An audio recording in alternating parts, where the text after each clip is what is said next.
Welcome to Oyo Reservoir's first podcast where we discuss life, health, and prosperity. I have a newsletter that can be read at oyoreservoir.wordpress.com and also a YouTube channel, Instagram, and Twitter pages that are all fall under the same name.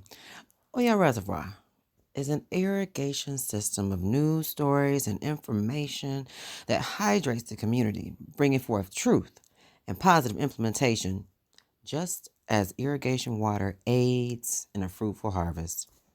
Today, we will discuss the future of Detroit Public Schools and the abandoned fixtures that can be found throughout the city of Detroit due to massive bankruptcy and financial task managers' decisions from the past. These monstrosities will be a great asset to communications to communities across the city if allowed to renovate and were completed, turning them into skilled trade institutions. As an example, I had wanted desperately to discuss this with the city's planning and development officer, Antoine Bryant. However, he was not available. My second option was a present skilled trade worker who was a product of Detroit Public Schools and a variety of trade school programs. His opinion is an interesting one, so let's take a listen.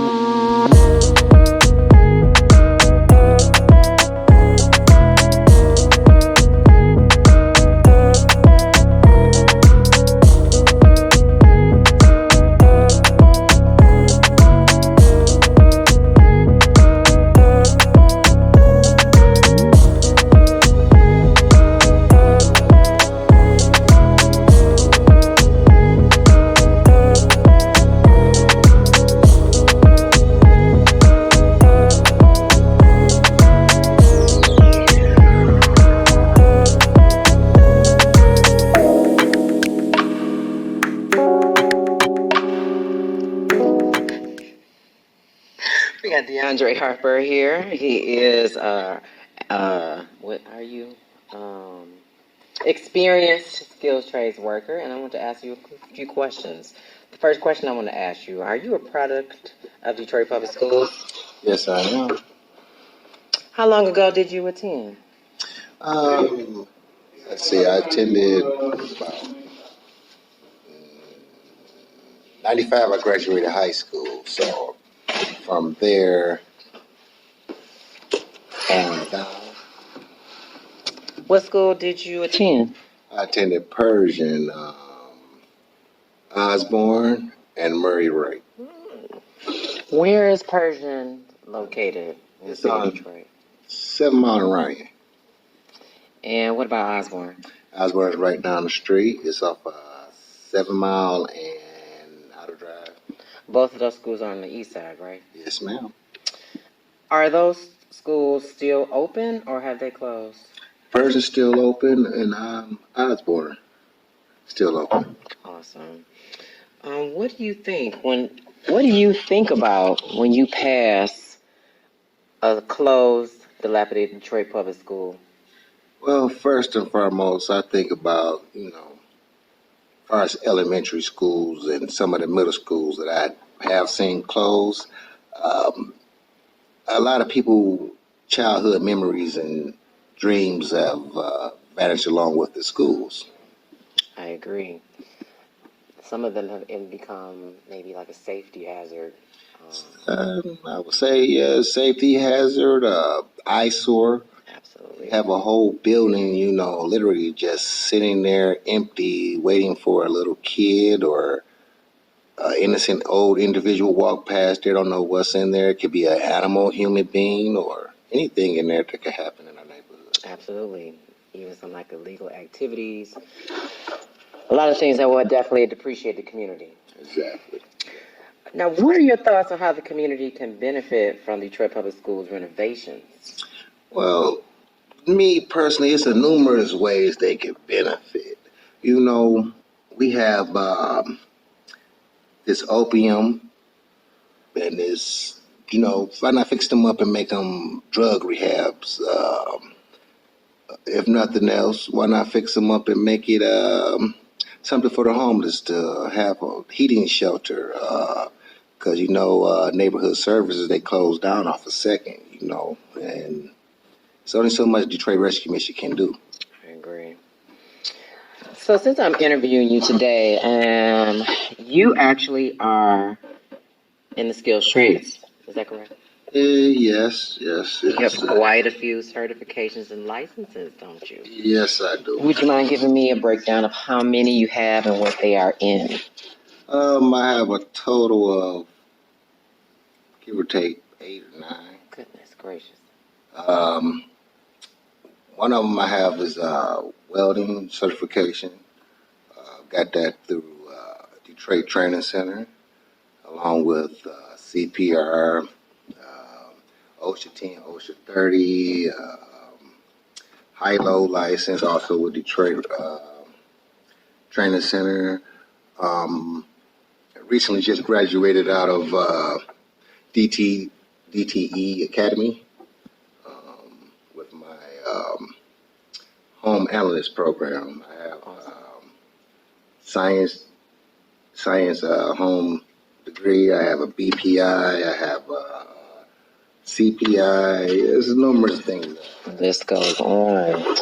So, since you have all of these certifications and licenses, I wanted to ask you, do you think you may have benefited a little bit more if you were able to access these skilled trades while you were in secondary school?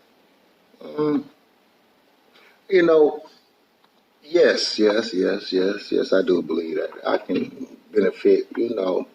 But first and foremost, you got to have your mind set to that you want to change. It could be a lot of things available to you, but if you don't want to do it yourself, what good is those things? That is true. Now, a lot of our youth, I have discovered that I feel as if there might be something missing in our Detroit Public Schools curriculum. And having the skilled trades offered in the curriculum may be more beneficial to our youth. Yeah, I agree that, and, like when I was coming up, we had a thing called the Big Brothers Big Sister program. I don't know if that's still around, but I don't hear much about it as it used to be. True, true. What about what year was that? That had to be, I want to say about 90-ish, 92, 91. It's like today's society, what I've experienced. Everybody want to be a rapper. Everybody want to be a ball player. Nobody want to be a fireman no more. Nobody want to be a police officer no more. The typical things that you used to hear kids say they want to be when they grow up. They have lost interest in those type of things. True, true. My ideas would be more likely to offer skilled trades like woodwork. Uh, you could even start maybe some electrician work. Yeah, yeah.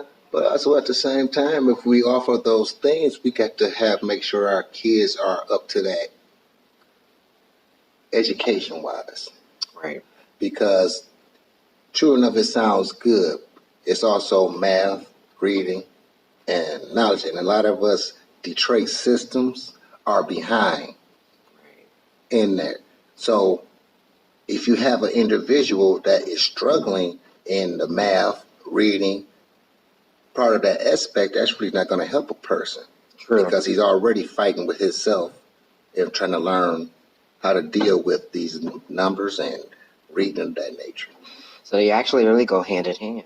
Yes, yes. Or you may want to go ahead and pick from those that have those strengths. Yes. And then maybe offer these extracurricular activities.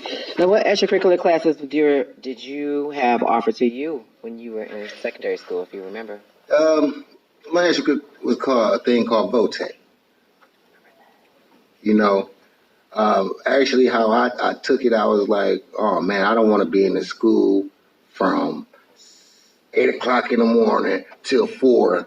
So my thing was, okay, I can trick my parents and I can trick the teachers by getting into VOTEC, which let me out at 1 o'clock p.m. every day. That's a great incentive. Absolutely. So, speaking of VOTEC, that was probably in what year? That had to be, I want to say, about 92, 93. Do you know maybe how many VOTEC opportunities were available around that time? At that time, because I was at Purge, and I know we have to go to Crackit. And I know on the west side they had Bright Hop. There you go. Totally forgot about And that. I don't know if those two are still open, but or available to the kids now. But even though I was trying to be slick and get out of classwork, I ended up taking liking. So Votech is a great option, maybe, to incorporate in renovations for some of these dilapidated Detroit public schools. I have not the numbers on the top of my head, but I would say there are definitely over 50 Detroit public schools that have closed. Yeah, there's over 50, and I don't want to say our great mayor, but our mayor, Duggan, uh, just tends to want to destroy them instead of rebuilding them. Absolutely. And as I can think of, there might be maybe 3 Votechs available across citywide. Yeah. All right. Well, my last question would be, what were your career choices or thoughts that you may have been interested in while you were in secondary school? What did you want to be when you grew up? At that time, I was being a typical black male, I want to be a rapper. I wasn't thinking about no skill trades, but like I said, the welding ended up catching my eye. Then after welding caught my eye, I saw some things with cement masonry, and with those being said, all the building that's being done today, you're always going to need a welder. You're always going to need cement work. So why not incorporate that in your life? Absolutely. Absolutely. Well, I don't want to go any further with you. You've been an awesome, awesome person to talk to. I really appreciate you and answering my questions in regards to the information that we want to talk about Detroit Public Schools. And I will say that you are a testimony. Yes, thank you. Absolutely. Well, thank you again so much. Once again, this is DeAndre Harper, and we'll go further than that.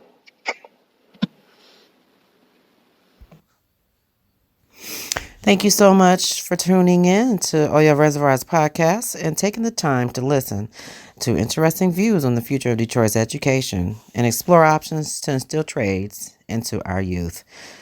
Take a moment and hydrate with Oya Reservoir and drink in abundance. Till next time.